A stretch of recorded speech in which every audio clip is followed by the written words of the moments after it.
Awesome. Hello, and Beautiful. welcome to the first of our off-season clinics. This one is how to do a pursuit. Maddie and Carl have been gracious enough to put together a wonderful presentation for all of us with all the information we need to know. As Andy mentioned, if you have any questions, please feel free to drop them in chat and we will make sure they get addressed. Maddie and Carl, take it away. Sure. So I'm Maddie, and Carl, you're supposed to say I'm Carl. Oh, well, then I will say this. I am Carl, and together we are a pursuiter in pair, I guess we'll call it today. So Andrew suggested that we throw this slide in at the top of the deck, mostly as a like, hey, we kind of know what we're talking about. We've done this a little bit. So that's us. We've been competing locally and nationally for 3-4 years, and it's gone okay as per the slide here. So yeah, like what works for us? What's made us go fast in a pursuit? And my answer to that mostly is aerodynamics. That's kind of like the single biggest thing that leads to going fast. And my rationale there is, you talk a lot about power to weight on a road bike. Is like, oh, if you're really light and you're really strong, you go fast up a hill. Well, for pursuit, for time trialing, it's power against drag. And so the more aerodynamic you are, the less you have holding you back, the faster you're going to go. But then shortly, like right behind that is, okay, how much power can you make? And so also an important thing, and it's not even just, oh, how hard can you pedal for 3-4 minutes? It's a little more nuanced than that. And then the last really important one is, okay, and then can you ride the bike in a straight line? Like, can you more or less keep the bike at the bottom of the track? The number that Andrew is fond of pointing out is that regardless of the size of the track, you lose 6 meters a lap if you're riding at the red line instead of the black line. So 6 meters across, 15 to 18 meters per second, you're talking about a third of a second a lap. At Marymore, 7.5 laps, you're 2 seconds down. At a 250-meter track, 12 laps, you're 4 seconds down. So yeah, line's important. Do you need to be able to see where you're going? No, because nominally there's nobody else on the track, but I find that I struggle to ride a good line if I can't see where I'm going. And also, I get tentative riding into the corner, so my power numbers are down if I don't have decent visibility. So like, you can do it. There are people that can ride all the way blind. I tried for a year and couldn't make it work. So yeah, you kind of need to be able to see in your aero position, but it's not that important. A lot of really nice pursuit and time trial parts come from Britain, so I guess it's the British exchange rate, that might kind of be a thing. And it's mostly just in there as a big number that is still a lot smaller than comfort, because you don't have to stay in that position for an hour. At most, you're going to be down there for 5 minutes. Doesn't have to be comfortable, and it probably won't be. So really, the 3 things that are important are these 3. It's like, can you make a very, very slippery shape, put down as much power as you can, and keep it at the bottom of the track? That's the whole thing. So how do you do that? I guess that's why we're here. Okay. So aerodynamics, biggest one. For me, this boils down to, okay, like how small of a shape can we make? So it's as little frontal area as we can get, as many doubled surfaces as we can get, and we'll talk a little bit more about what that means. But it basically is like, oh, if you can cover one part of your body with another as a part of setting up your position, it's probably going to be faster. And then how smooth can you make the overall shape? Like, is it going to be something that the wind kind of rolls off, or is it the front of a box truck? Because that's not going to go great for you. So simple example, here's me. So some things to call out here is that, the highest point of this position for me is right there on the small of my back, and then it's flat across my back. And actually, a really important piece here is that the top of my head doesn't really rise above that. So if my head were up here, my head would be adding frontal area, But because my head is the height of my back, I mean, I'm not going to get the small of anything lower than the small of my back, right? There's no way to drop that without having to lower my seat. Then I get biomechanically inefficient, can't make power. That's no good. But I've now tweaked everything to where my head is at least at that level, if not below. So a big part of how you do that is by pushing the saddle forward. So your whole position kind of rotates over the bike a bit. So then, like, if you think about this as a road bike position where your back would be more on an angle, that position has the seat further back, and you've just kind of twisted the whole thing around the bottom bracket to get it to be a little bit lower. There's a limit to that if you're going to do big races, but whatever, we can get into technical guidelines if people have questions. So we talked a little bit about doubled surfaces. Doubled surfaces here, if you think about where my hands are with respect to my face and my head, where all of a sudden you realize, oh yeah, like my face and even my torso, my hands are kind of blocking that. And so if my arms are going to have to be in the wind anyway, now my arms are set up in such a way that they're actually protecting a pretty significant part of my body from the wind. And then even my legs, like if you look at where my knees hit with respect to my arm right here, I'm hiding my knees and even my whole upper leg with my arm, meaning like, oh, well, my arm is going to be hitting the wind no matter what, but if I can protect my leg to some degree with my arm, that's going to be less surface, so less drag, less total frontal area. That's great from the side. The front picture actually in a lot of ways matters more, because the degree to which you can be narrow is going to influence even more than how low you can get. It's like, oh, well, how much frontal area do you have? Oh, let's make it really narrow. So if you think about my hands here, like they're not only are they not close to, like not even close together, they're one on top of the other. It's as narrow as I can make the front of the hands, right? And then it widens just a little bit and creates like a little bit of a push out down to my elbows. And because my arms are so far in, you can also see what that does to my shoulders. Like everything pinches in and gets as small as it can be. And you can also barely see my eyes, which gives you an indication of how much visibility I have over my hands, which is to say, like, the camera is at about waist height and I can barely see it. So, right, like narrow and tight and as low as you can get. I've spent a lot of time on position, and so mine is decent at this point. Here's an example of one that is frankly much better than mine, despite the fact that it is not as low. This is Vittoria Busi. She just went a little better than 50 kilometers in an hour.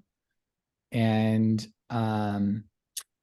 that's a pretty hefty world record. And her position is quite high. I couldn't get a front view of this, but you can sort of tell right here, her elbows are real close together.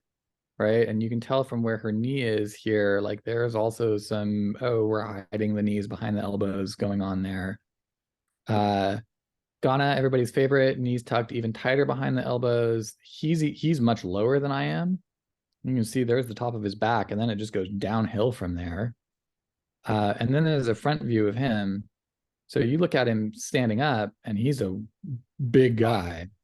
And he just kind of vanishes when he tries to pull in his shoulders. So that's a learned skill. You kind of learn to turtle in and like tuck your head down in between your shoulders, and you can practice it, but very narrow. And again, you know, the stacked hands and everything is just like really, really tight. Yeah, and from my experience running wind tunnel sessions and having done quite a bit at University of Washington, initially, as folks are finding their position, narrow is better than low. I think that we always kind of think about lower is going to lead to the best outcome. But the reality of it is many of us, myself included, start to broaden our shoulders with a lack of flexibility or just with a bone structure as we go lower. And there's often a natural desire to be able to have a negative 14 centimeter drop or a negative 18 centimeter drop.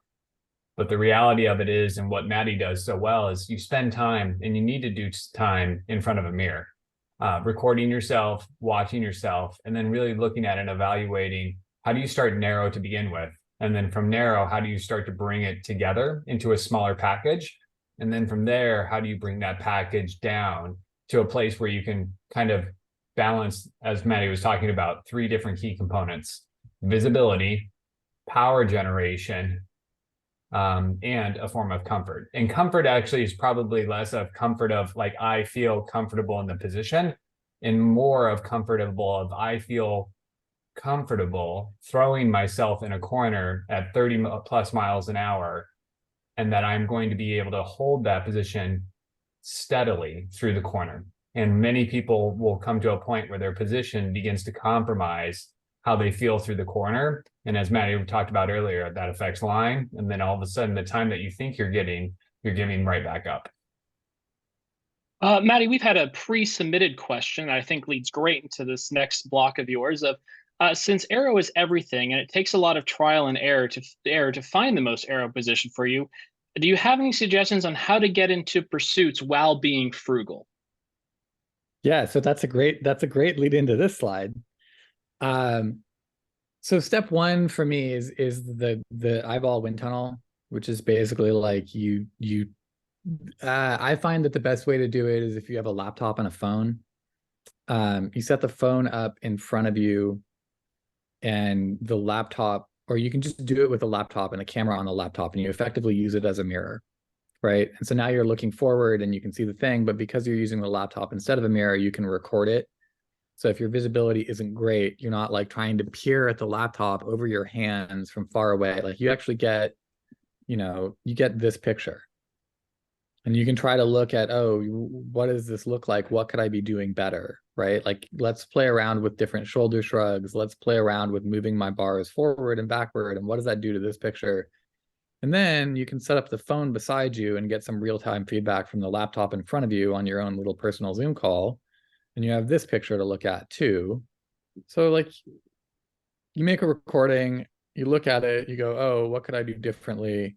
Like, would this be better if I pulled my hands forward a little bit? Well, so I would be a little lower if I did that. And like this angle would be a little shallower, which might be good, but then my face would be further from my hands, so I might lose some there.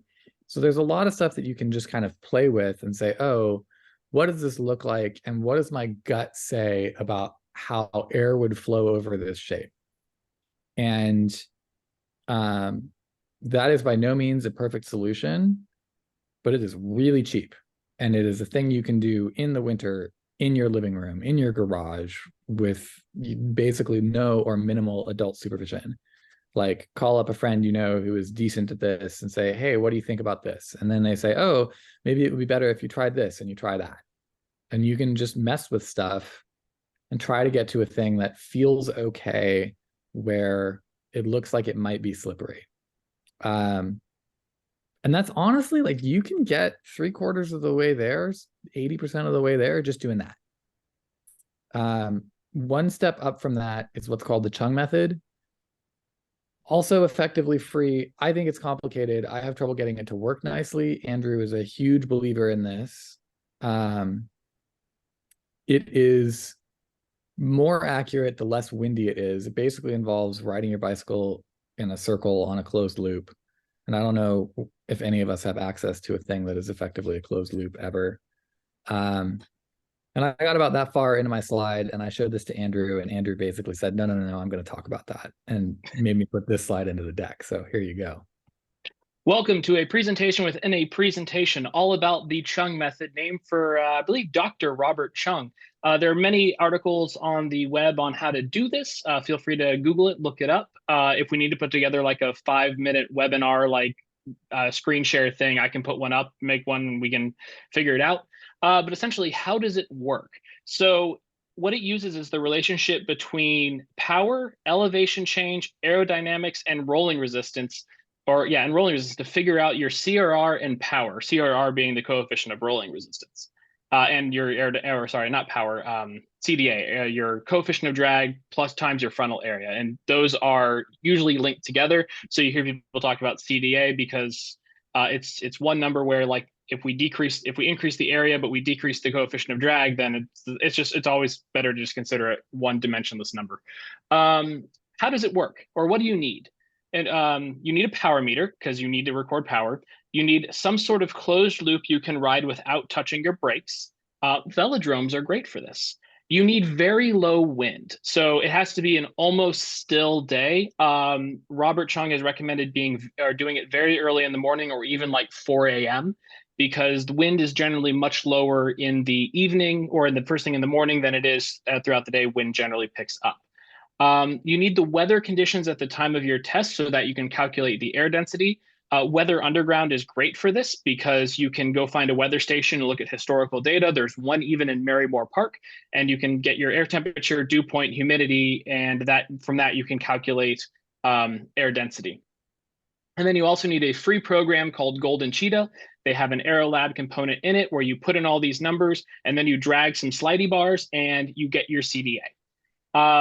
Sometimes, it can be a little bit, you're just looking relationally between like how one position versus another position works. But again, that's kind of all we need. So what do? You go ride this loop a couple times. Varying the speed and power actually helps. So if you were to go out to the velodrome and you were in your pursuit position and you ride at the rail for, say, 4 or 5 laps, or even at the blue line for 4 or 5 laps, you just want to be good and consistent on where you are. You don't move up and down the track, stay in one spot. And feel free to like ramp into the effort, vary that power, and that helps get you better data.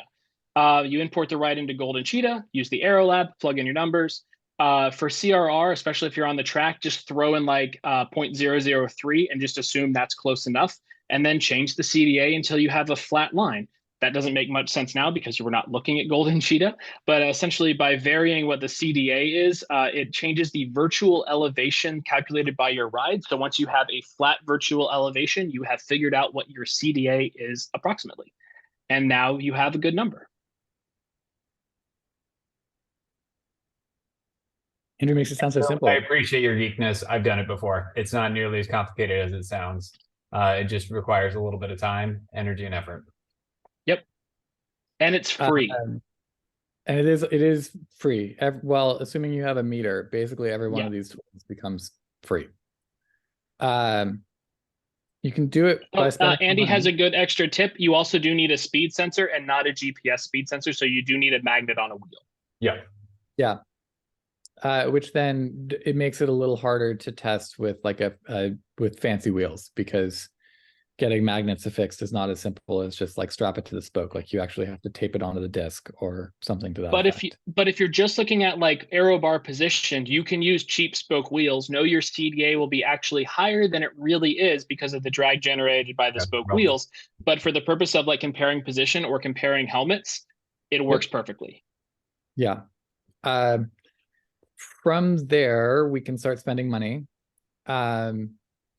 You can get something like a Nodio or another piton tube test, device test, which is basically like, oh, here's the thing I'm going to strap to the front of my bicycle that will tell me how much wind is hitting it. So now you can correct for headwinds, basically. So the marketing says this will get you a real-time CDA. So that's the number that you care about. Like the drag coefficient is the thing that we're trying to reduce. The reality is if there's any crosswind at all, it gets wildly inaccurate. So you kind of need to do it inside. I have one of these. I have never gotten it to play nicely with anything. And I'm suspicious of most of the data that I've gotten out of it. So now that I've given you the hard sell on how much I love it and how great I think it is, if I'm looking to get rid of one. But I don't know. I think the Chung method is probably more accurate than the Nodio is in the first place. And so going out to Marymore at 6 o'clock in the morning and or trying to find a quiet day at Burnaby is probably going to wind up better than what you could do with a Nodio, and it's cheaper. And then we start spending real money. So you can go to the wind tunnel.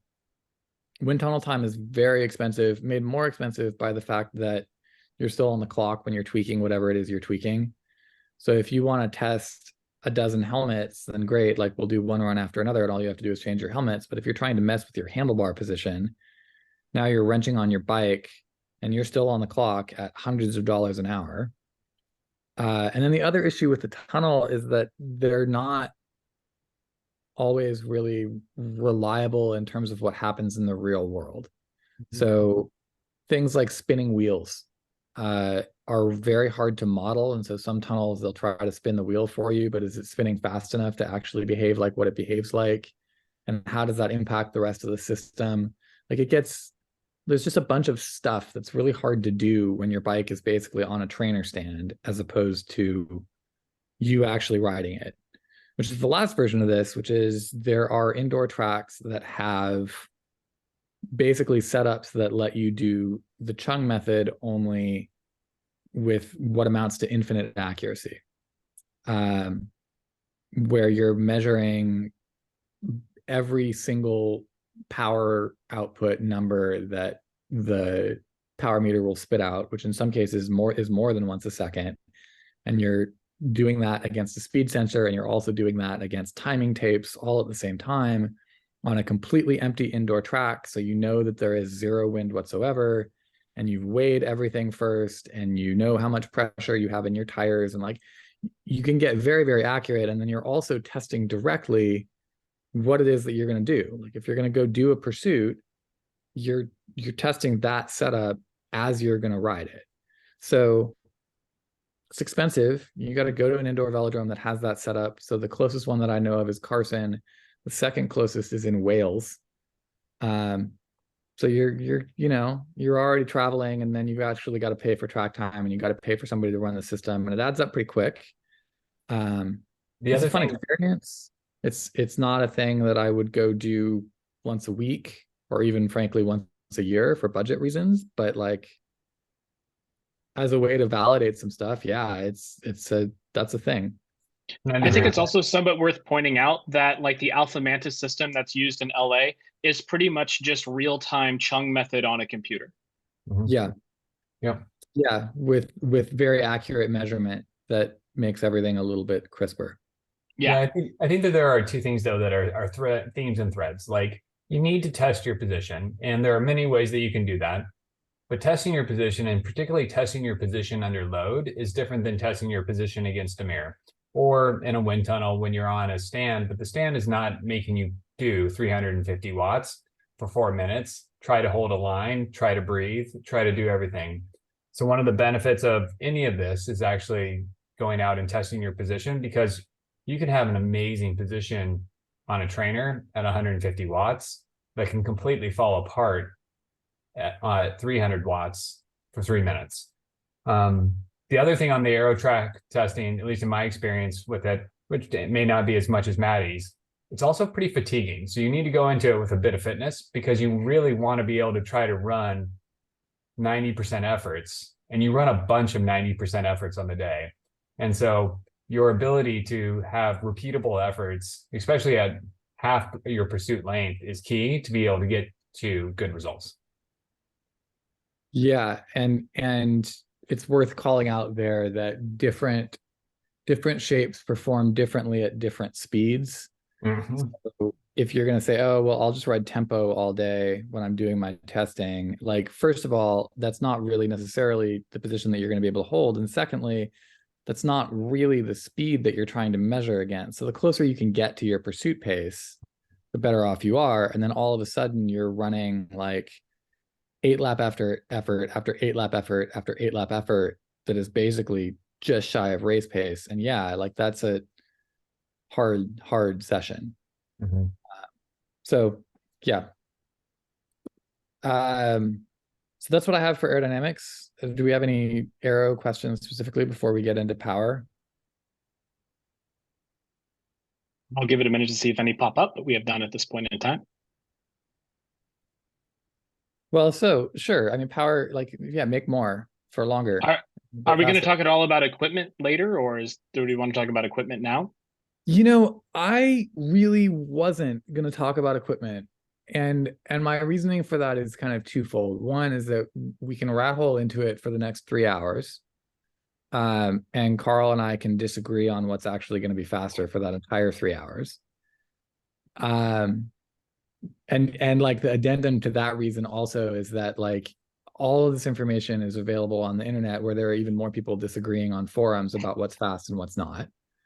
But the bigger reason I think is because like to get to that, even not just 80%, to get to like 95% is like, okay, yeah, and throw your race wheels on and a time trial helmet on. and we're pretty much there on equipment. And then we can like get that last 5% by trying to decide which super fancy aero bar setup we want to run, and which really expensive shoe covers we want to run, and like which skin suit actually tests fastest. Every single manufacturer says theirs is fastest. Like, it's kind of, all of that stuff is, first of all, it gets just like the price tags add up very fast. Secondly, it is a lot easier, I think, than getting the position and the rest of it right, in the sense that like you can kind of Google, oh, what's fast? Like you can see what's out there. You can look at the national team bikes and go, oh, you know, what are people running when they have effectively unlimited budgets, and how can I fake that for $1,000 instead of 15,000? Like that kind of stuff I think is a lot easier than, oh, let me get the position right. Like, hey, how do we actually go about riding the thing? So when I was putting this together, I focused a lot more on, you know, what are the things that you need to do a pursuit and do it well, versus like what are the things that you need to buy. The other aspect of it is that, I mean, at least Matti, and this is where we definitely agree, is that like it creates kind of a false ceiling to being able to really pursue well. I mean, when I think back just to nationals this year, and the rider that got second to Matti, he rode deep dish, but not disc wheels, had a fairly straightforward position, but he had ridden his bike and he rode it hard. And so I think that sometimes equipment we can focus on a little bit too much, and equipment gets expensive. You know, 1 watt at the very top is very expensive to buy. And I think that it can be something that people begin to say, if I don't have a super suit, if I don't have the nicest wheels, if I don't have the nicest tires, I'm not going to be able to have a decent time. And there's actually, to Matti's point, there's a lot that you can do that's free. It takes time, energy, and effort that can get you to be incredibly competitive. And then at that point, you can look at trade-off and costs and your ability to invest. And then the world will cater to you. There is no shortage of ways that you can either buy grams or you can buy microwatts through this process. I'll just say 2 things. If you're going to invest in a set of aero bars, make sure they are a highly adjustable set. 3T for a while made some that you can like flip inboard versus outboard, go up, go down, forward, back, you know, and that's very good for when you're trying to change positions, to find out if you do want to spend an ungodly amount of money on more custom aero bar extensions, then you know what position you're trying to achieve.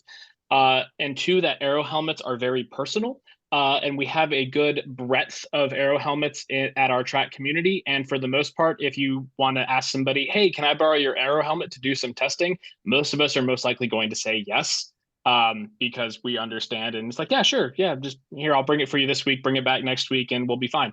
Andy asked the question of, should I buy shorter cranks? Yes or no? And how short should I go?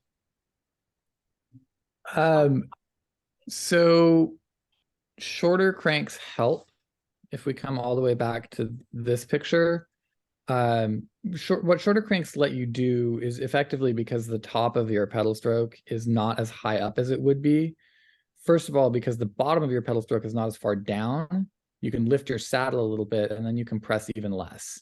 So the shorter your cranks get, the less your knees are going to come up, which means you can bend over further without really impacting your power, your position. You're not smacking yourself in the chest with your knees.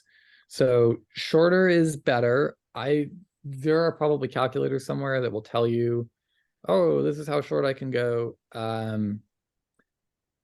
As a sort of rule of, as just a point of reference, I'm on 165s and I'm 6'1". So, and I'm mostly legs. So could I be shorter than that? Maybe. I don't know. I don't know what happens if I were to go to like 160s or 155s. But I'm fairly comfortable here. So, hey, good enough. I would not advocate almost anybody going longer than 165s, because in general, there's data that suggests that you're not more biomechanically efficient on longer cranks. Like, it may feel better, especially at lower cadences, but you're not stronger and you're not making more power. And it will compromise your position a bit as they get longer. How long? That's that's up to you and your bike fitter, basically. I don't know. Maybe Carl has some insight there, but I mean, I do have, be happy to share it afterwards, and we can post it maybe as like resources that go along with it. I know a couple of different kind of tests that you can do to be able to look at how do your body respond to the different lengths. Because at the end of the day, some of it is your own physiological response.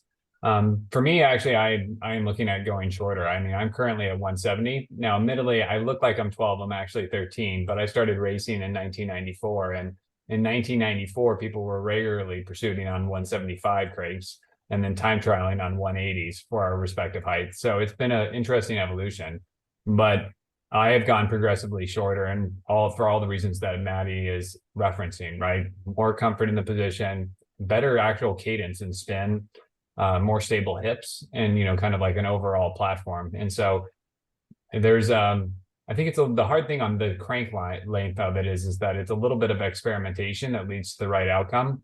So there was also a question that came in, like, what are some areas that you could invest in or where it would be wise to invest? Andrew, I think you hit it on the head initially. Like, if you want to talk about the single piece of equipment, we could argue about aero helmets, but the single piece of equipment that's going to help you the most is an adjustable set of aero bars that doesn't have to be super fast. It just has to be able to give you options to be able to adjust the position so you can play with position and comfort. The second is like, if you're going to go with clothing, a skin suit and a set of aero socks. You could talk about aero overshoes, but aero socks, the combination of those two, dollar for dollar, probably give you some of the most big, like kind of like the easiest returns.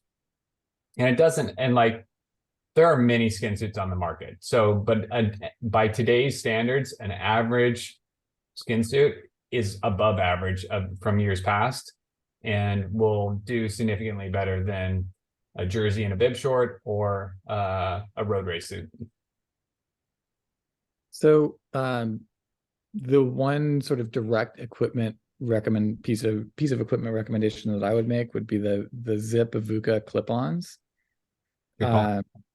because they're really adjustable. They're like $130, I think, and you can tack them on to a $40 aluminum base bar. And now you have a time trial setup that is more or less infinitely adjustable. Like, you can angle it differently, you can make it longer, you can make it shorter, you can go in, you can go out, you can go forward, you can go backward. Like, that plus a stack of stems, and you have more adjustability than I have on this setup, which is already pretty significantly adjustable. So if it's, oh, I want to mess with my position and get it just so, like, you're under $200 and you're pretty much all the way there in terms of the front end of the bike. And there are a couple of other setups that are like that as well, but like the real key there with that one is not the shape. It's not particularly aero. It's not bad, but it's not great. But you can put it anywhere. Like, you can do anything with it. And so when you're trying to figure out where you want your body to be, which is the part that actually matters for aerodynamics for these purposes, that's great. Like, they're super. The set that I had, I think, got sold with my old bike. So sadly, I don't have one that I can lend out. Sure. So power. Let's talk about power. Make more power. Right. So part of that is being able to dose the effort so that you don't have the power meter. You don't really have any indication of how hard you're going other than how it feels. And so this is where lap times come in. If you go out and you watch people doing pursuits, you'll often hear or see somebody shouting times at the rider, or just numbers is actually what it is.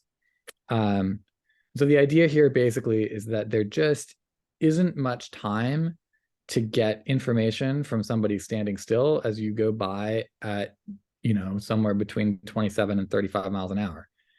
And so reliably, you get 2 words in the amount of time that you're next to somebody. So those 2 words are the seconds and the tenths. So a 33-second lap is a 3-0. And so it's not everyone is great at calling lap times. The quick lap time coaching here is, first of all, that person is going by very fast. And secondly, they have an aero helmet on. So they have some wind noise and their ears are covered. So you have to be quite loud. You have to have your face pointed at the rider. and you have to speak very clearly, like 3-0. It's not going to do it. It's 3-0. And that should be loud enough that I would be, clipping the microphone and making terrible sounds if I were to do it for real here. And it's like, basically you want to stand far enough away from wherever you're taking the time that you can hit the stopwatch, look at the number, read the number, look up, find the rider, point your face at the rider, and yell the two numbers. And you don't have to do the rounding if you're having trouble with math, like whatever, if you're within a tenth, good enough. The idea here mostly is, oh, I've practiced this. I know what my target splits are, and I'm going way too fast. That's going to be sad for me very soon. I need to get off the gas a little bit. Or I've practiced this and I knew I was supposed to go out measured, but I have apparently gone out too measured and I should be going faster than that. It's time to get on the gas. So, hey, like, how do you pick that split? How do you know that? Well, you go out and you practice, like, go try it. And even if you can't have somebody calling splits for you when you practice, like, I have a history of propping my cell phone up in my shoe with the video running. Then you go and you do the effort, and then you find yourself and you find the timestamps in your video and you figure out how long it took you to do 4 laps. And now you know how fast you are per lap for 4 laps, right? Like, there are a lot of ways to get times here, and going out and practicing them counts for a lot. Maddie, in chat, I have dropped the very old but still very relevant Fixed Gear Fever pursuit split times, where you can essentially put in your gearing and what time you want to achieve, and it will tell you your lap splits. So it's a great place to start. I usually wind up just doing division, like, but yes, that also works. Like, one way or another, you need to try to figure out how long you think it's going to take you to do each lap of the race. Where it gets into danger is how long you want it to take to do each lap of the race, because that can wind up being a little bit optimistic, or frankly a little bit pessimistic, and then you could have gone faster. Where it's even more dangerous is, this is how fast I think I need to go if I want to win. Just like, again, like, great, but if your body's not capable of that and you blow up halfway through, you're going to get 8th instead of 3rd, and then you're going to be sad. Sometimes these things line up where it's like, oh, hey, I know how fast I want to go. I want to go get the track record. I think I can do that today. Here are the split times I would need to maintain. Let's give it a shot. Sometimes that turns into you blowing up a third of the way through your effort and trying to hold on for dear life. Yeah.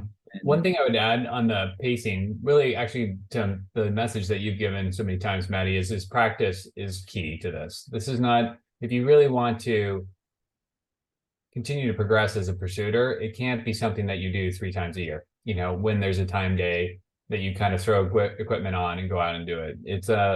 It's a craft that you need to invest time, energy, and effort in. The other thing I would say is, on your split times, the way you begin to know them is actually by timing them on your practice days. And your times can vary wildly between sessions, and that's okay. Weather varies wildly between sessions. Your equipment may vary wildly between sessions. But having those split times and understanding your split times on a day begins to allow you to be able to understand consistency across your workout, how you were able to adjust your efforts during your workout, and then how your efforts as a whole are progressing over time. So don't shy away from timing, because you're like, and I know I do this from time to time. Gosh, I just don't feel like I'm having a good day, or it's a fast day. I don't want to see the times today, so I'm not going to ask for them. No, you need the splits. You learn yourself, you learn the day, and then you learn to progress. And I tried to find the slide just now and couldn't. We can talk some about how I adjust those and when I adjust those.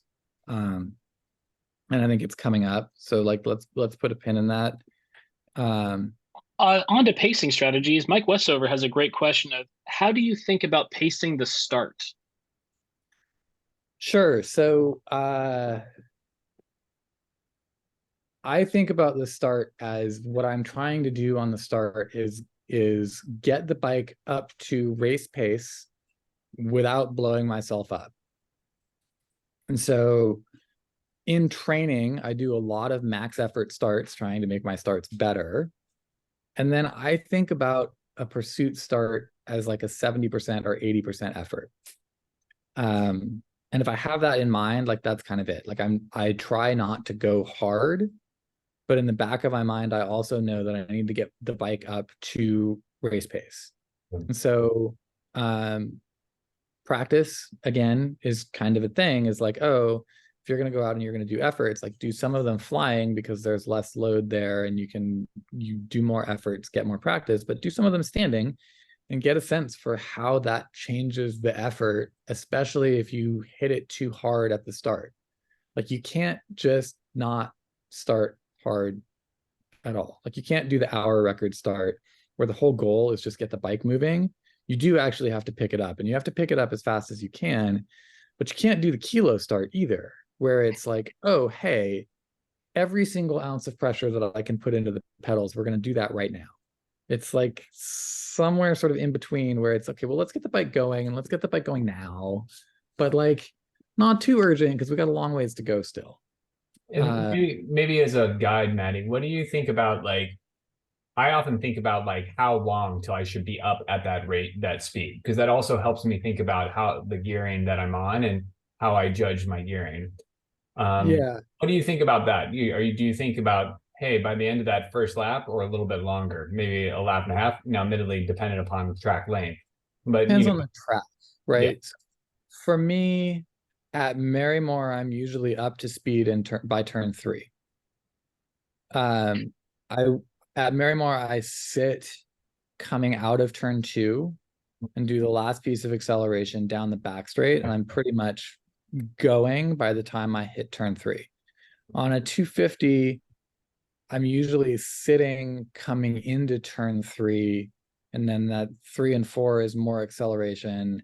And by the time I'm back onto the home straight, I'm more or less up to speed. And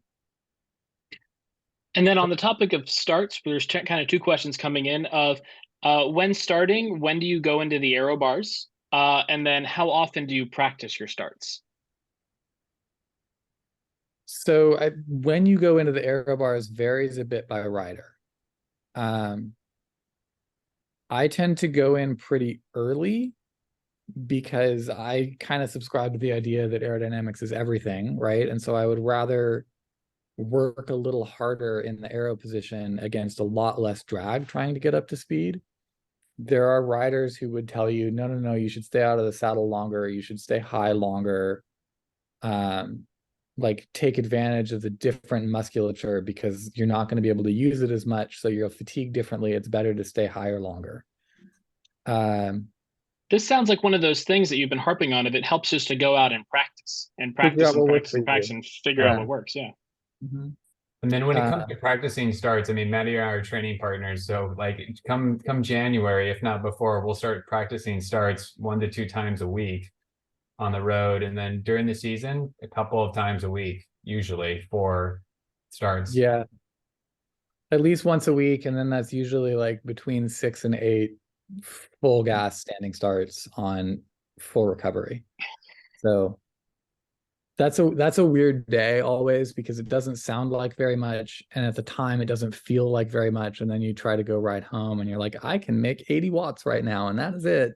And many of you know I live on Mercer Island, and Maddie and I will often do them on just off Lake Washington, just north of Seward. And my starts have Like evolved 6 over minutes from time. home. And there was, I remember one time like, Maddie, I'm feeling great. And I started riding away. And then I was like, I don't think I can climb up to the I-90 bridge. Like I just can't make it.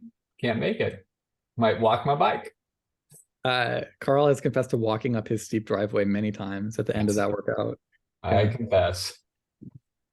And the sprinter on the call would like to say that starts are also a great thing to video to look back and see how you're making power initially off the line. Yeah, and if you want to talk about a plug for someone who can help you with your starts, I have to give big props to Andrew, both for his coaching and help with me, but really for the way that he can really help you find watts you didn't know you had. Yeah. Okay, so pacing strategies. So the idea here mostly is like, oh, like how should your lap times evolve throughout the race? And They can stay the same. They can get slower or they can get faster. For me, stay the same is fastest. Like if I completely bury myself and I am feeling like I'm coming completely apart at the end of the race, but I'm going the same speed that I was at the start, that is me having done it just about perfectly. I have a tendency to positive split because of too much optimism. I go out too fast and I cannot hold it and I fall off. And the point at which I make the choice to fall off is the point that decides whether the race is a disaster for me or not. If I let go of it early enough, sometimes I can get back to a place where I'll even split the last 2/3 or more, and then we still go okay. If I'm still optimistic and I don't catch it in time, things can go bad for me and it starts to just really come apart. There's also a strategy where you go out even softer and you ramp throughout the race. And I cannot do this. This is like Ghana notably rides pursuits like this. They get faster and faster and faster. The sort of the gold standard in a kilo is that you lose 4 seconds on the start. So your opening lap is 4 seconds slower than it would be if you had done it as a flying lap. And for me on a pursuit, that number is more like 7 seconds. It's between 6 and 7, where basically my opening lap winds up 6 or 7 seconds slower than what I'm trying to target. Ghana's sub 4-minute pursuit, his opening kilo was a 107 and change. And then he proceeded to run 58-second kilos. So he ran a 9-second start to go faster than anyone in history on a pursuit. And I think they weren't actually 58s. I think it was 58, 57, 56. Like you just got faster. And I don't know how you do it. Like we'll talk about this a little bit in team pursuit. I find that once the bike is up to speed, I can either hold it there or I can't, but it's never going to go faster than that. There's no lifting it, not by more than a couple tenths a lap. And so if I go out slow, then I just ride a slow pursuit. And if I go out even slower, then I ride an even slower pursuit. Like there's no, oh, I'm going to make it go faster towards the end. I can't do it. I can either keep it the same speed or I can't. So how do you learn this about yourself? Well, you do a lot of practice efforts. You race a bunch of pursuits and you discover that you're never going to go faster in the back half of the pursuit. And then you stop trying to do that. Or you discover that, hey, your body works like Ghana's. And if you go out nice and easy, then you can make the back half so fast that no one can touch you. So in general, what that feels like to me is that the first 2 laps of Marymore or 3 laps of a 250 is great. I am so strong. I am so fast. Like my target time is not just my target time is within reach. I'm going to be 5 seconds faster than that. And then I don't know why the text here got deleted, but this is supposed to say harsh reality. Where like, okay, we're going to have to temper our expectations a bit because like this is starting to hurt and it hurts more than it should at this point because I've done enough practice efforts to know that. And then like, okay, maybe my expectations were unrealistic, but like, let's be real. This is where we're going to do it from here. And then there's 1,000 meters of just hurting. Yes.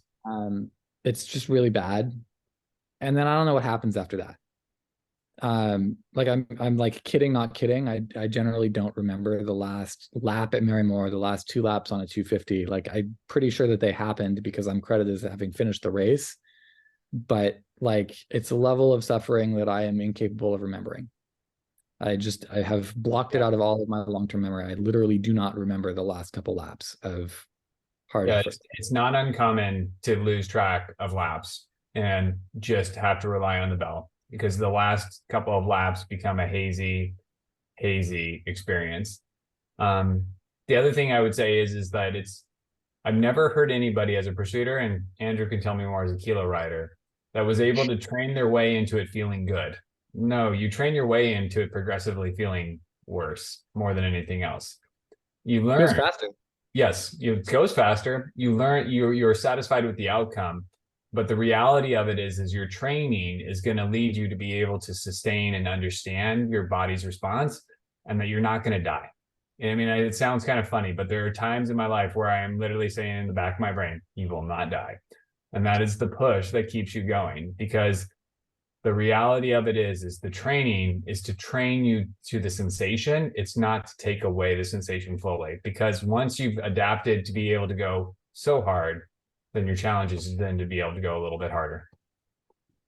And to Carl's point about laps, sometimes it is helpful to have the person calling your lap times also call strategic lap numbers. So to call you across 1K and then across 2K, if you've lost track of the number of laps and somebody tells you then like, oh, well, now you have 8 to go, now you have 4 to go, that's a lot.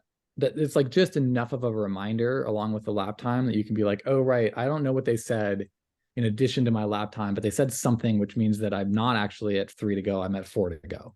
Yeah, I mean, Right? that's something that you can work out in advance, often on the kilo or on the kilometer. So you don't get a lap time, but you get a 4 to go. And that 4 to go sometimes is more important than knowing if you rode a 7.8 or 7.6 or 7.9.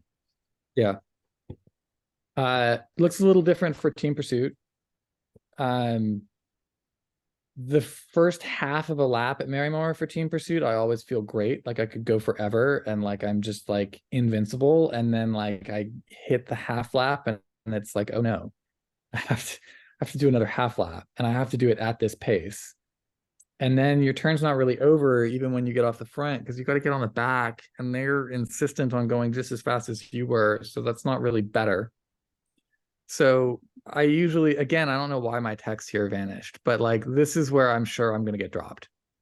Like I'm just holding on for dear life to the back of the line. And then, yeah, all right, we're starting to feel better, but no, we're really not. And like the front of the line is fast approaching, and that's not going to be good for me because I'm going to get up there and they're going to think I have to pull again, and I can't do that. And then like just before I get there, typically it's like, wait a minute, no, actually I feel okay. I have recovered. And so for me, it's been important to practice these because to just have the confidence that I'll get back into this bottom bar in time, I never feel that up here. And I have to have done this enough times to where I'm like, oh, I don't actually have to just like pull off the track and find the nearest pawn shop. Like it's possible that I can actually do another pull, right? Which actually that gets to sort of an important point here, is that you really don't want to change speeds ever in a team pursuit if you can avoid it. So like to the point of this slide, this part, you got to keep going the same speed. You can't fall off. And this part, like hopefully your teammates keep going the same speed and you got to get on at that speed, because if you slow down per the slide about negative splitting, it's very hard for your teammate to try to pick it back up. If they do have to pick it back up, everyone in the line has to accelerate, which costs a lot of effort. So it's hard. And probably the reason you slowed down is because somebody was already struggling. And so now you're going to put them over the limit and you risk gaps forming, which is then bad in a team pursuit.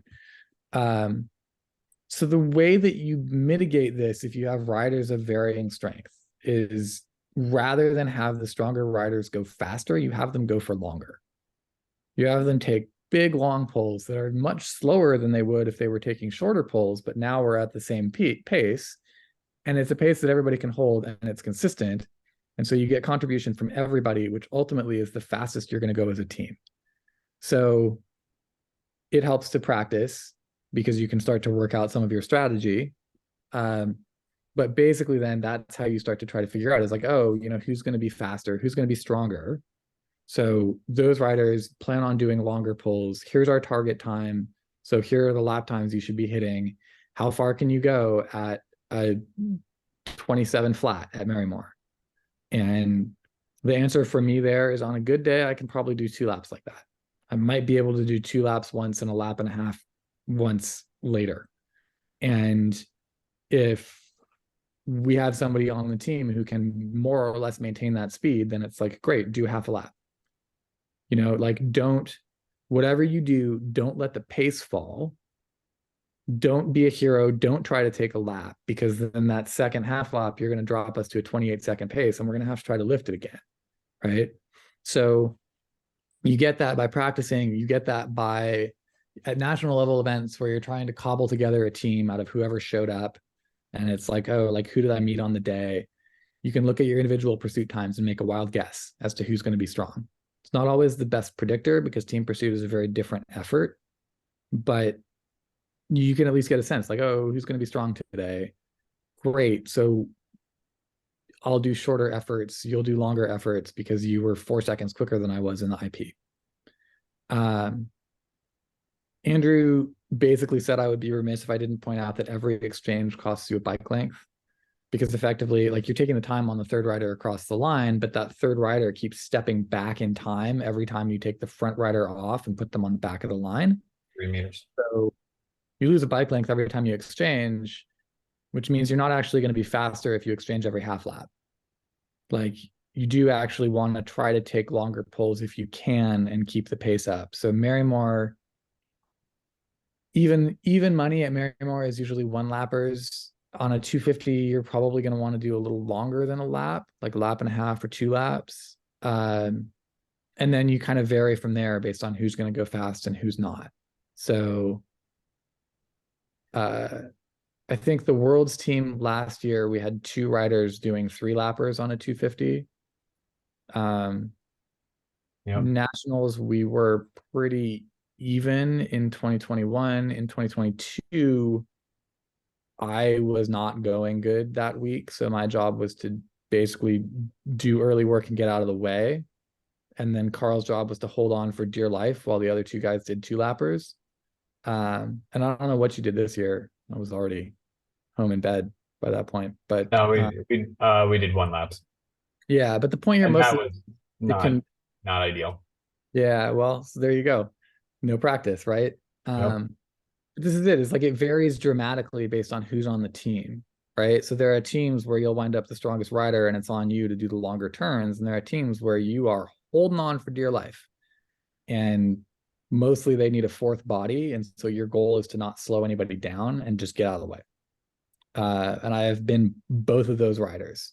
So, get a lot of questions about gearing. There actually is one that was pre-sent in of how do I pick the right gear? Is it better to go with a bigger gear and spin slower or a smaller gear and spin faster? Spin consistently. Once you get it up to speed, spin consistently. To Matty's point, is what I would advocate. So depends on what cadence you want to run. You can basically, like, I think Andrew, the calculator that Andrew posted will do this for you, right? But like, you can also just do the math on, oh, here's how long I think it's going to take me. And so here's what that is in minutes. So here's how many pedal strokes I expect to take. So here's how far I have to go on each pedal stroke. So here's the gear that I need. Or you can say that let's go bigger than my points race gear. I think that's a good ratio. The reason why I come back to the aspect of, and you were talking about it in pacing strategies, you have to be able to get the gear. So the hard thing is that people can chase bigger gears. The understanding what the gear has to be spun at is really important. So you can understand what is the sensation of 104 cadence and 104-inch gear. Because at the end of the day, if you run a bigger gear, but you can't get it up to the required cadence, it doesn't matter that you want to push a bigger gear. I mean, there's the practical aspect of it is that you have to have a gear that you can get on top of and stay on top of. So, I mean, we keep saying practice, we keep saying go do it. And there's a lot there in terms of, oh, should I spin a little gear or should I push a big gear? For me, I find that the smaller a gear I run, the more load I wind up putting on my cardiovascular system and the less load I put on my legs, and vice versa with a bigger gear. And so what I try to do is I try to find a gear where I come off the track and my legs are howling and my lungs are burning. And if only my legs are angry, I was probably in too big a gear. And if only my lungs are angry, I was probably in too small a gear. And if I've got both, then it means I probably balanced it about right. The problem is that different tracks and different days, they're all different speeds. So, oh, what gear should I put on? Well, if I know more or less what the gear normally is, but I think it's going to be fast today for whatever reason, I might go up a little bit. Or if I know it's going to be dog slow today, then yeah, we'll go a slightly smaller gear because I'm not going to be going as fast and I'm going to hold the same cadence that way. Maddie, do you by any chance keep a training diary, writing all this down so you kind of know for on the day? I don't. I don't, because I'm within an inch or two no matter what, and I know what those things are. So I basically just have it more or less figured out. Like I'm on a 106 if I don't think I'm going fast. I'm on a 108 if I do think I'm going fast. I'm on a 1010 if I'm in, or 110, a 110 if I'm inside and I think I'm flying.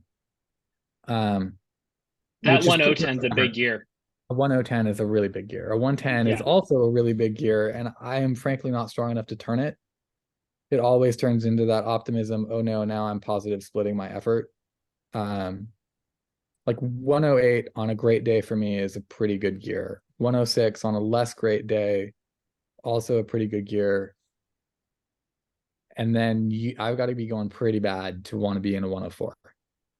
And how do I know, like, oh, well, what's going to be a good day? Well, like there's your projected pacing slide that I alluded to earlier. The biggest modifier for me is air density. So the way I do this is like there's an app called AutoDense that is pointed at car racers.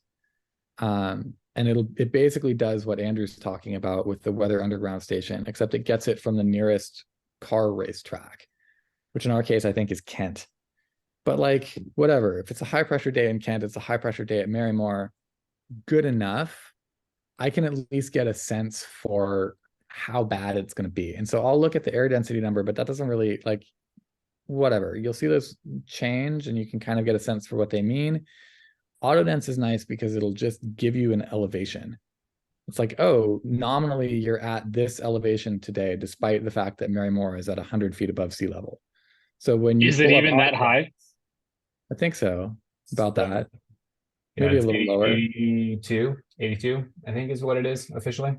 So when you pull up AutoDense and it tells you that you're at negative 600 feet, you're like, all right, it's going to be a slow day today. Very dense air. But so Or the track record day, 255 as it is right now. 255. yes. So part of the reason that I was chasing the track record on the day that I did is I pulled up AutoDense and it said we were at 2,000 feet. And I'm like, whew, it's going to be fast today.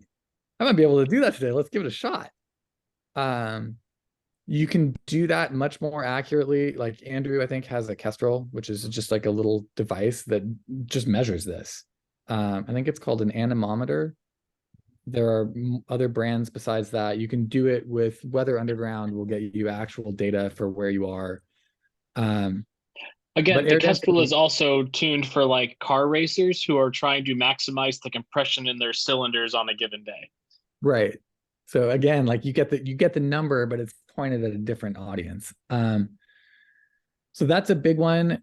You can also, like, adjustment is going to come from equipment, right? So if you are putting on faster gear than you normally run, well, like, first of all, no, you should run your fast equipment because everything feels different at different speeds. You want to know what it feels like to go fast through the corners. So like we practice like we play.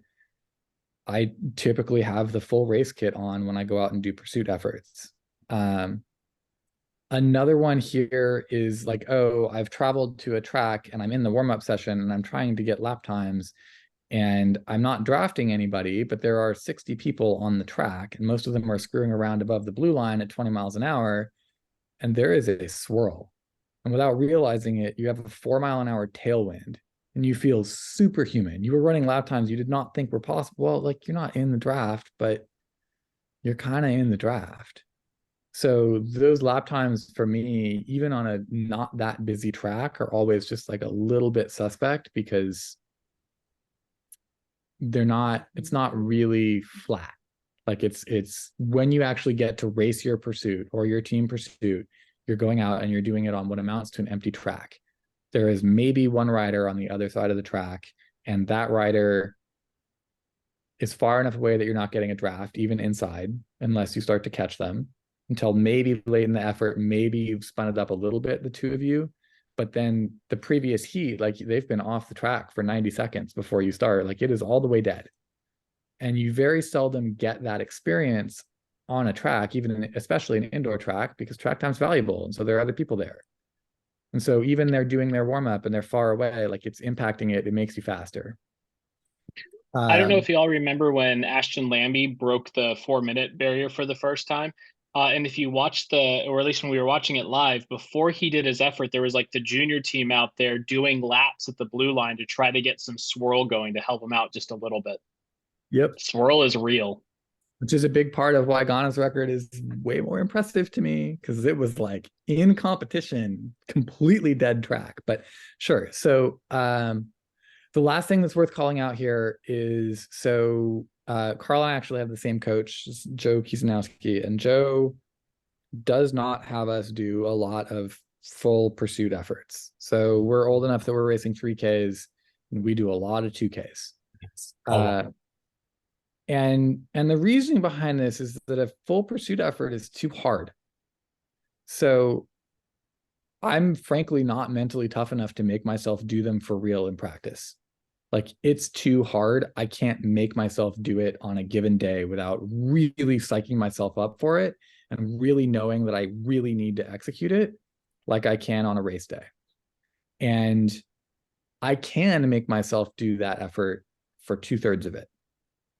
And so basically trying to figure out pacing for me, I do a lot of 2Ks, and Joe has us do a lot of 2Ks, because the pacing for a practice 2K actually looks a lot like a 3K race, and in particular a flying 2K, which is frankly easier than a standing 2K. Like, you do the standing 2K, so you know what it feels like when your legs are loaded up from the start, but I get the pacing from the flying 2K, and the rationale there is between the race taper and the race adrenaline and the race pressure, I'm going to be able to do the flying 2K pace for the standing 2K. And then I'm going to be able to just suffer my way through that last kilometer, probably without losing very much, by digging a deep, deep hole. And then spending the next 24 hours trying to crawl out of it. But like, going out and doing a bunch of standing 3Ks, I'm not going to get accurate times. And I'm also going to teach myself to not really dig in that last kilometer, because I'm going to learn that I have to do 3 of them, and that if I really go hard in that first one, it's going to impact the rest of my workout. And so what I will have taught myself is bad habits around how hard I need to push. And I don't learn those habits in a 2K, because it's short enough that I learn the appropriate effort for a race 3K. So in general, training your full pursuit distance is not a thing that I would recommend. I would either go much longer because you're working on your position and you want to, like, oh, let's get some aerobic something, or a bit shorter. And do a bunch of practice efforts, and you figure out how fast you can go. The one caveat that I'll make to equipment is some equipment is fragile enough that you really don't want to use it except for racing. So like, I have a skin suit that every time I wash it, I worry that it won't survive, but it is 1/4 to 1/2 second a lap faster than anything else I own. So that one only comes out on race days, and race days that I care about, frankly. And I just do the adjustment. I say, like, okay, I came out here and practiced a couple days ago and I was running 29-second laps at Marymore. And so today I think I'm going to run 28 sixes. Yeah. The last one for power is adaptation. So spend time in the pursuit position. So my answer to this is that I, like, as per the slides at the start of the show, I set the bike up in the pursuit position on the trainer, and that's where it lives all winter. And anytime I do a trainer workout, I do it on the pursuit bike. And I don't do all the effort. I don't do the whole effort in the position, but I do try to do the last 2 to 3 minutes of every interval in that position. And what you get out of that is your body adapts to being able to make power in that shape. And so all of a sudden, all the road training you do that makes you, oh, super strong, I can make all these watts, you can still make the watts in your position, as opposed to, oh, well, this is a little more bent over than I normally am, so my glutes don't activate the same way, so I'm down 20 watts. This is huge. I mean, this was something that for me this season was so difficult. As many of you know, I injured my right leg in January. and didn't spend a lot of time in the pursuit position until it was pursuit time, and really struggled this year to be able to translate what it was really good road power to really good pursuit power, and it never quite clicked. So I couldn't like reinforce this one more. And this was like a thing that kept coming up for us in training, is like side by side on the road, Carl would just slaughter me day after day after day. And then we go out to the track and I'd be a little quicker. And the difference was that I was putting down pretty much the same power on the track, and Carl was down 15%. Mm-hmm. And it's not that he can't make the power in the position, it's that he couldn't do it this year because he didn't have that block of training over the winter of, oh, I'm on the time trial bike, I'm on the time trial bike again. So for me, this is like once a week, maybe a little more, but it's all winter long. And it actually segues really nicely into the way that I wind up thinking about the off season and trying to stay focused, because I can spend that time trying to get faster in the pursuit, because I don't have great access to group rides. I don't have great access to racing. I can stay engaged by saying, oh, what am I going to do to my position this year to try to tweak it and make it a little quicker? Well, I'm going to mess with it early in the season so that as I come later in the season, I'm going to get that adaptation in the position that I'm going to be racing in. So like come November or early December, that's when it's like, oh, I'm going to start messing with my position a little bit. I'm going to see if I can make it even slipperier. And all of that involves just like, oh, well, I'm going to spend time on the pursuit bike. And it doesn't have to be every ride. It doesn't have to be 6 hours a week, but it's like, as long as some of your training is there and not just easy rides, then it will get a lot more comfortable to do in general in the summer when you're actually trying to race. Our last of the big three things that help you go fast is like, oh, let's ride a good line. And this is just practice. You just have to go do it.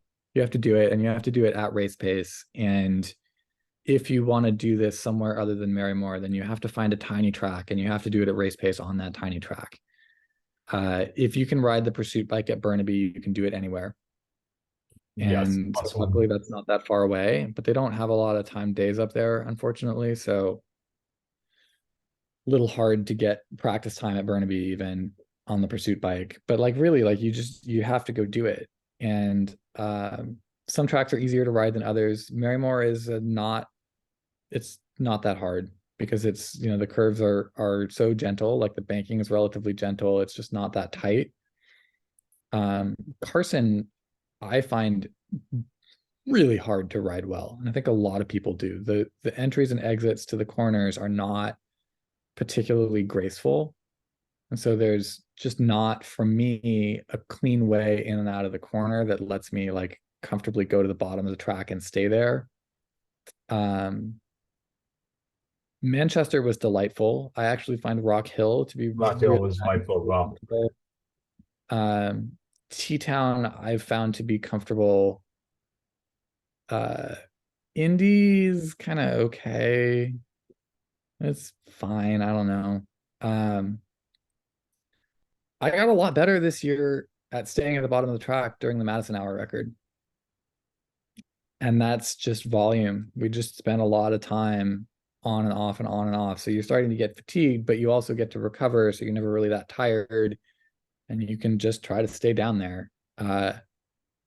Has the benefit of not being the full hour where you just hurt because the position is hard. You actually get some rest. So for what it's worth, you should go try to break our hour record, and then you'll be better at it. And that's what I had for today. So well, we've had one question come in from Heather of, do you have any recommendations for a track pursuit bike fitter? I know we kind of talked a little bit about kind of changing your own position at the top, but is there any professionals you might want to recommend or plug? So not really. The two names that I would give with a grain of salt would be Jim Manton, if he's actually even still doing it. I'm not sure if he is or not. And Nate Koch. Yep. And both of them are based in Los Angeles, but Nate at least will do a remote fit. And he'll do it somewhat asynchronously where it's like, all right, let's spend 15 minutes looking at your position and I'll tell you what to change and we'll make another appointment so that you don't have to pay me to sit on the phone and watch you turn wrenches. In general, the problem with pursuit fit is that it is so rider dependent that effectively what you have is somebody else doing your eyeball wind tunnel for you. And as we sort of talked about, that is not necessarily a great way to get what winds up being a particularly fast position because you can't really validate it or test it meaningfully. So it's very hard to blend, oh, this is what I'm seeing when I look at this in a picture or on a Zoom call or even in a fitting studio against, oh, and I've now gone out and I've ridden at the track and I've validated that that's fast, right? Like you don't have that loop that you can keep closing unless you're going back to that fitter over and over and over again, having tried to test what you've done. And like, even just, oh, I went out the next day and I was dog slow because I couldn't make power or because it was like whatever was wrong, your fit is already done. And so now your choice is, well, do I mess with it myself and like basically give up on what the bike fitter said? Or do I trust that I'm going to adjust or that I was on a bad day? How many bad days in a row am I willing to take on the fit? Like, it's really hard to do that unless you actually are including that fitter in the feedback loop of, oh, how do I make this faster? I would offer like dollar for dollar, I would focus on not the front end for an aero fit. I would say like if you're going to invest time, energy, and effort with a bike fitter, it's about hip position and your relative hip position for your limitations on the bike in a probably slightly more forward position than your normal position. Because the hip position, I think from a time, like not from a time, from a power generation and an overall platform is key. So that's what, if someone wants to invest in a fitter, really, that's honestly where they'll start for an aero fit. And then the front end, honestly, is something that with a mirror, with a couple of iPads, with time and investment, you can get tremendous return from your own kind of like work. And it's less expensive and it will get to a good outcome. So I would focus on hip location and being able to drive from with the fitter. And then the rest, the front end, you can really work on your own. At least that's my opinion. Which more or less tracks with where I've ended up. Right. Like, completely. Yeah. All right, Matti, I'm super pumped about pursuits. I've decided to work on my aero position, but I want to do more this off season. What sort of workouts and skills should I focus on while I'm doing these? While I'm in the off season, trying to do some good training to be a better pursuiter. So you can get better at riding a straight line by riding your pursuit bike on the rollers. 100% agree with that. It is tricksy to get in and out, in my experience. It's not that hard, comparatively speaking, to ride your pursuit position in the rollers. To try to get into the pursuit position is pretty much by definition asymmetrical. And I find that anything that I do on the rollers with confidence, I can do smoothly and every time. And anything I do on the rollers without confidence usually leads to me coming off the rollers. And I have yet to figure out how to get in and out of the pursuit position with a lot of confidence. Like it is always a near miss for me. So, oh, I'm on the rollers, I'm practicing things. Like that's a thing you can practice. And that helps with your line. And it helps you go straight in a corner, as odd as that sounds, given that it's like, oh, well, I'm on the rollers. Like if you're comfortable and smooth in the pursuit position to the point where you can ride on the rollers, then you're going to have an easier time trying to stay at the bottom of the track. Have you guys tried the ribbed undershirt for aerodynamics? I know people swear by them. Does it work? I'm gonna find out. I'm gonna find out, my friends. I'm gonna find out. So if I could just stop getting hurt, I will let you know here soon. I have my new form of ribs. It's called stitching right now, but unfortunately, the stitching isn't part of my body, rather than a base layer adapted. Carl, I respect your efforts to get narrower on the front end. Yeah, well, thank you for that. Thank you. Take every option available. Yeah, every broken collarbone is a chance to get slightly narrower. But Andy, I thought we said that we would not talk about mankinis on this one. What happens on travel weekends stays on travel weekends. Let's just be honest. All right. I will give it like another 15 seconds to see if anybody else has any more questions that come in. And in that time, I just want to thank you both for taking the time to not only talk to our community about this, but put this presentation together. It's always great for our off-season content. I know some of DevCom is on the call. Do we have a plug for our next one of these might be? See if somebody pops up. I can speak up here. We are still confirming date and content, but we plan to do these once a month from now until February or March timeframe. So if you have a topic you're interested in, please reach out to myself or Amara. That would be really helpful. Or if you're interested in speaking on something, obviously, please reach out to myself or Amara. We'd love to have you. So I'm hoping to keep this as like a 5 or 6 episode series throughout the winter. Yeah, and thank you for letting us ramble at you for an hour and 10 minutes. And then when we look to next season, I would be happy to sponsor some more time days, because, one of the things that is fun is being able to get some time during the course of the year. So even if we can work it in or around the classes, happy to do it. Yeah, classes are always a big thing on that one. And for those of you who might have just found this, keep in mind we do also have a backlog of these from previous off seasons on our YouTube channel. So if you want to, I know we have one about a points raise. We have an Ask an Official. We have some stuff about Kieran's. We have some stuff about strength training. So yeah, go check some of those out as well. Thank you all very much for joining us for today. Thanks to Matti and Carl for chatting with us, and look forward to seeing you all at the next one. Thanks. Thanks, y'all.